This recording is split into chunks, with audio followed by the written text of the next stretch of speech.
அனைவருக்கும் வணக்கம். மீன ராசி அன்பர்களுக்கு 12/4/2026 முதல் 18/4/2026 வரை மீன ராசிக்கு பங்குனி மாதம் 29 முதல் சித்திரை மாதம் 5ஆம் தேதி வரை உண்டான பலன். உங்க ராசியில அனைத்து கிரகங்கள் ஒன்று கூடி 4 கிரகம் அணிவகுத்து நிற்கின்றன. இந்த வாரத்தில் பிற்பகுதியில் உங்கள் ராசியில் 15ஆம் தேதி முதல் 17ஆம் தேதி வரை, அதாவது புதன்கிழமை முதல் வெள்ளிக்கிழமை வரை உங்கள் ராசியில் சந்திரன் சேர்ந்து 5 கிரகம் கூட்டு கிரகமாக செயல்படும். உடல் ரீதி சற்று கவனமாக இருந்து வரணும். மருத்துவ செலவு வராமல் பார்த்து கொள்வது, உடற்பயிற்சி கண்டிப்பாக மேற்கொள்ள வேண்டும். காலமே இது நம்மளுக்கு உறுதுணையாக நிற்கும். இந்த காலத்தில் நம்ம தலை சம்பந்தப்பட்ட பிரச்சனை வராமல் பார்த்துக்கணும். கண் சம்பந்தப்பட்ட பிரச்சனை இல்லாமல் பார்த்துக்கொள்ளணும். மனதில் இருந்தக்கூடிய ஒரு சின்ன சின்ன ஐயப்பாடு உருவாக்கிக்கொண்டே போகும். ஒரு கிரகம் இன்னொரு கிரகத்தோட சார்ந்து இல்லாத பட்சத்தில் கிரகண தோஷமாக செயல்படும், யுத்த கிரகமாக செயல்படும், நீச கிரகமாக செயல்படும். நம்மளுக்கு எதுவுமே புரியாது. மனதில் ஒரு பதட்டம், நம்ம ஏதேனும் ஒரு தவறு செஞ்சிட்டோமோ, எதுவுமே நீங்கள் தவறு செஞ்சிருக்க மாட்டீங்க, ஆனால் உங்கள் மனசில் என்ன சொல்லும், தவறு செஞ்சிட்டோமோ, தவறாக பேசிட்டோமோ, அவர் ஏன் இந்த மாதிரி முகம் சுழிச்சிக்கிட்டு போனார், நான் பேசிட்டு இருக்கும்போது தப்புன்னு திரும்பி போயிட்டாரு, நான் ஏதாவது தப்பாக பேசிட்டோமோ அப்படிங்கிறது உங்களுக்கு ஒரு கவலை உருவாகும். நீங்கள் பேசிட்டீங்க, ஏதோ ஒரு காலம் கொண்டு எதிரில் உள்ள அன்பர் விலகிடுவார். நான் சரியா பேசலையா அப்படிங்கிறது உங்களுக்கு ஒரு கவலை கொடுக்கும். இதில் இருக்கக்கூடியது தான் மனதில் இருக்கக்கூடிய ஒரு ஐயப்பாடு சொல்றோம். அந்த ஐயப்பாடு கலந்து 2ஆம் இடத்துல இருக்கக்கூடிய சுக்கிர பகவான் தன பிராப்தத்தை கொடுப்பார். நீங்கள் ஓட வேண்டிய ஓட்டத்தில் நீங்கள் விடாமல் ஓடிக்கொண்டே இருக்கணும். நீங்கள் தொழில் செய்ய வேண்டிய இடத்தில் நீங்கள் கரெக்டான முறையில் தொழில் செய்து கொண்டே இருக்கணும். பயமின்றி செயலாற்றக்கூடிய தன்மை உடையவர்கள் நீங்கள் மீனராசிக்காரர்கள். மீனராசி காலப்புருஷத்துக்கு 12வது ராசி மீன் ராசி. மீன் என்ன செய்யும்? நீண்டு கொண்டே இருக்கும், தூங்காது, தூங்கினாலும் நீண்டு கொண்டே இருக்கும்.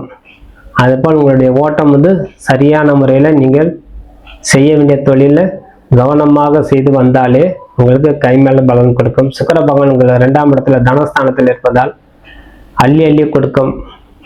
யார் என்ன குறைகள் சொன்னாலும் காதலை வாங்கி கொள்ளாமல் இருப்பது சிறந்தது.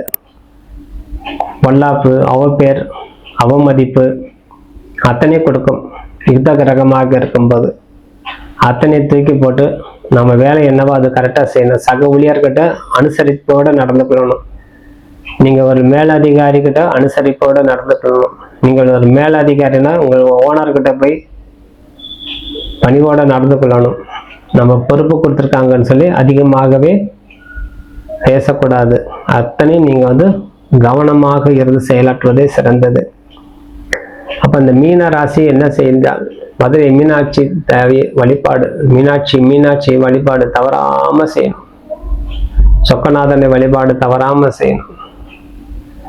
ஆதிக்கேஸ்வர பெருமாள் சொல்லக்கூடிய பேருடைய பெருமாளை போய் தரிசனம் செய்யணும். செய்யும்போது உங்களுக்கு கைமேல் பலம் கொடுக்கும். அது இல்லாமல் உங்கள் ராசியில் அடங்கிய நேரத்தில் பலம் படுத்திக் கொள்ள வேண்டும்.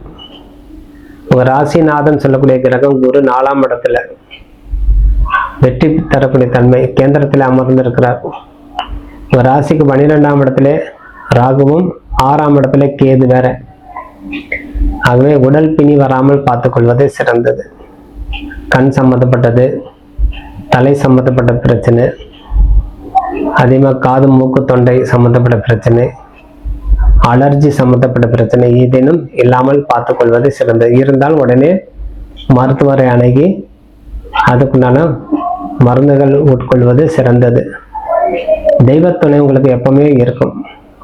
தெய்வம் எப்பவுமே உங்களுக்கு கைவிடாது. மீனராசி அன்பர்களுக்கு எப்பவுமே தெய்வம் துணை. அவர் நீங்கள் நிறைய இறைவனை நம்பினால் பனிப்போல் அத்தனையும் நிவர்த்தி ஆகிவிடும்.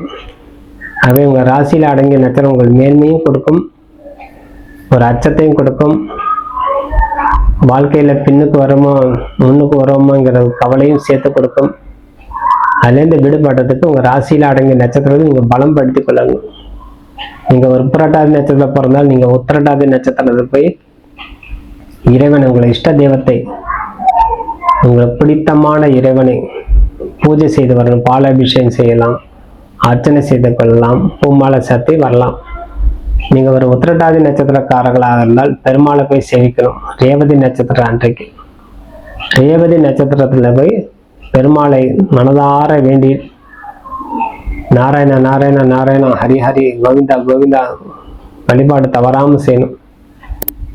அனைத்து பெருமாள் அழைத்து உங்க அருகாமையில் இருக்கக்கூடிய பெருமாளை போய் ஒரு பூஜை துளசி மாலை எல்லாம் சாத்தி அர்ச்சனை செய்து வரும்போது உங்களுக்கு கைமேல் பலன் கொடுக்கும். நீங்க ஒரு ரேவதி நட்சத்திரக்காரர்கள் இருந்தால் அஸ்வினி நட்சத்திரம் தேர்வு செய்து விநாயகர் பெருமான் வழிபாடு செய்து வருவது சிறந்தது.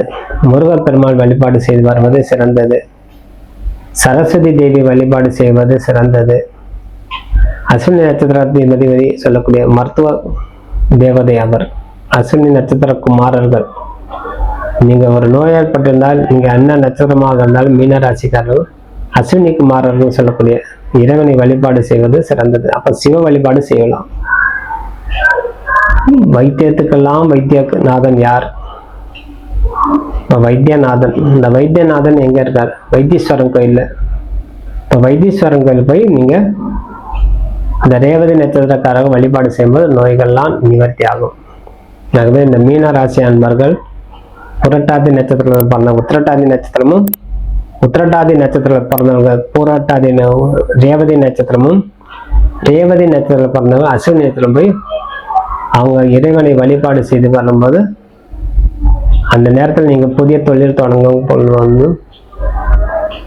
புதிய ஒப்பந்தம் கையொப்பம் இடும் போதும், படிப்புல கவனம் செலுத்தி படிக்கும் போதும் உங்களுக்கு அனைத்து விதமான நன்மையே நடக்கும் சொல்லி விடைபெறுகிறேன். நன்றி, வணக்கம். ஜெயபாலா. வாழ்க.